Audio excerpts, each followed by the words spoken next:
Meet Death, one of the 4 Horsemen of the Apocalypse.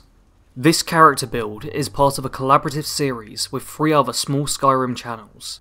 If you want to see the other Horsemen of the Apocalypse, then there will be a link to the playlist in the description, where you can see each of our renderings of the legendary figures. You are going to die. Everyone is. Death will claim you all. One of the 4 Horsemen of the Apocalypse, sent by the Lord of Domination to serve an eponymous purpose. The mortals may view it as some form of punishment, a wave of vengeance sent to them for choosing the Divines over the Daedric princes. The thoughts of mortals matter not to Death. The Horsemen do not care.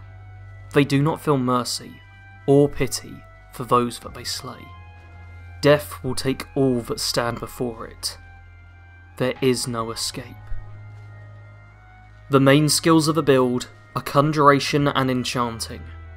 Death is a powerful necromancer. Control of the dead is quite fitting for the Reaper after all. With the Twin Souls perk and the Dreadful spell, you can always have 2 undead followers at your side. Earlier on with the build, just focus on reanimating those you slay in combat to temporarily help you out. Enchanting is a key part of the build. Go up the middle of the tree until you hit the Extra Effect perk, allowing you to place 2 enchantments on each item. Enchanting all of your gear will ensure you are as versatile and powerful as possible. The additional skills of the build are Two-Handed, Heavy Armour and Smithing. Two-Handed is the main damage dealing skill of the build. You only really need to focus on the Barbarian perk in order to deal additional damage. If you find yourself with additional perks, then you may also want to invest in Champion Stance and Limb Splitter. Heavy Armour and Smithing serve the same purpose, keeping you alive. Or, at least in whatever state death actually is. With Ebony Smithing you will be able to upgrade the majority of your armour to a far greater extent, helping you to tank against attacks for a long time. For this build I played as a High Elf, which meant I had 50 extra magicka right at the start of the game. This meant I was able to focus mostly on adding to my health pool whenever I leveled up. However, I did make sure to throw in a bit of magicka too, whenever I felt that I was falling a bit short. As for a standing stone, I've narrowed it down to a pair of choices. The Ritual Stone or the Lord Stone. The Ritual Stone is far more fitting for role-playing as the Horseman Death, letting you have control over those you have slain, and bringing the dead into your ranks. As it is though, this can make things a bit more chaotic than is ideal, and I had it mess up with my dead thralls, so this is more for badassery than practicality. If you do want to go for the more practical choice, then the Lord Stone would be the way to go, simply making you harder to kill.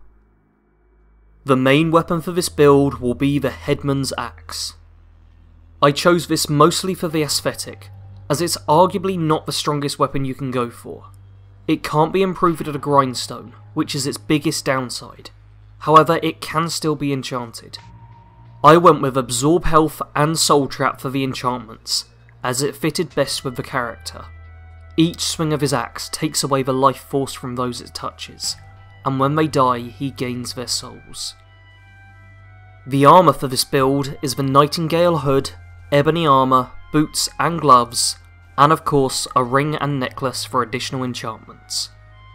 The Nightingale Hood, like the axe, is here for the aesthetic. This does prevent the character from wearing a full set of heavy armour, and the bonuses that come from it. However, I felt it was a worthwhile trade-off to get the right look for the character. Ebony Armour is once again done mostly for the look of the build, but also to add a decent level of protection to the character. I did consider going for robes for a more traditional look for Death, however it didn't work anywhere near as well as the armour did. As for enchantments to add to your equipment, the main 2 to focus on are Fortify Two-Handed and Fortify Conjuration.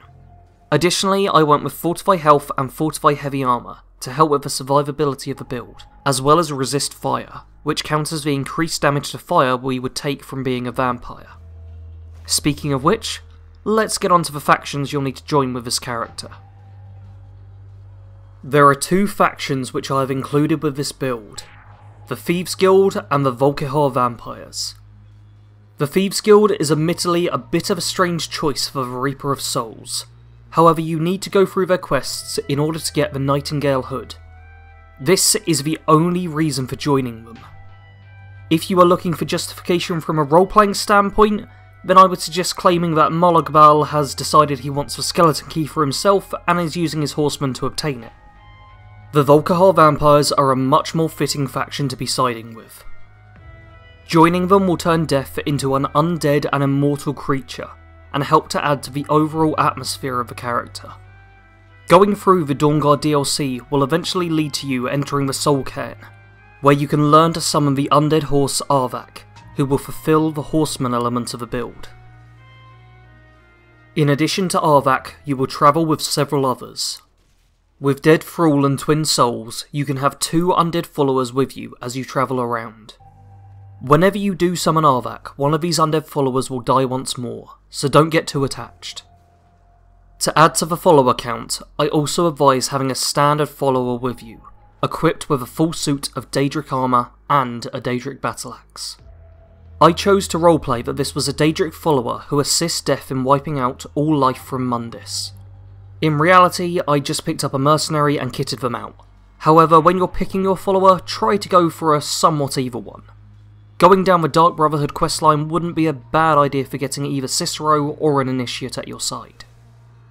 As a final addition to your squad, you can get yourself a Death Hound in Castle Volkihar, which just adds even more to the feeling of being a Lord of Death. Travelling around with beings in various states of death and undeath adds another cool element to the build, whilst also helping you power through dungeons with ease, as you're rarely being outnumbered. Death is an unusual character to play as. It plays as a hybrid of several different playstyles. Necromancer, tank, warrior, even as a squad build. It's an incredibly versatile character when you get used to it, but you have to have good control of a few different types of playing before you can truly master the character. To keep things simple though, what you want to do most of the time is keep just out of range of melee enemies. Your weapon always has the greater range, so you can stay away from danger while still being lethal. If, when you are approaching, you find yourself under attack from archers or mages, then you can let your follower and undead minions get ahead of you. Put them between you and the enemy, and only advance once you can get into striking range. As for roleplaying, just kill. You are Death. Bring death onto those still living. Thank you all for watching this build. If you enjoyed, don't forget to subscribe to the channel for more great builds in the future. If you want to see the other Horsemen, then links to the videos for them will be in the description. Make sure to check them out, and whilst you're at it, subscribe to the other great channels who have worked on this series with me. If you enjoyed the video, don't forget to click the like button, and leave a comment below too if you're new to the channel. Thank you for watching, and goodbye.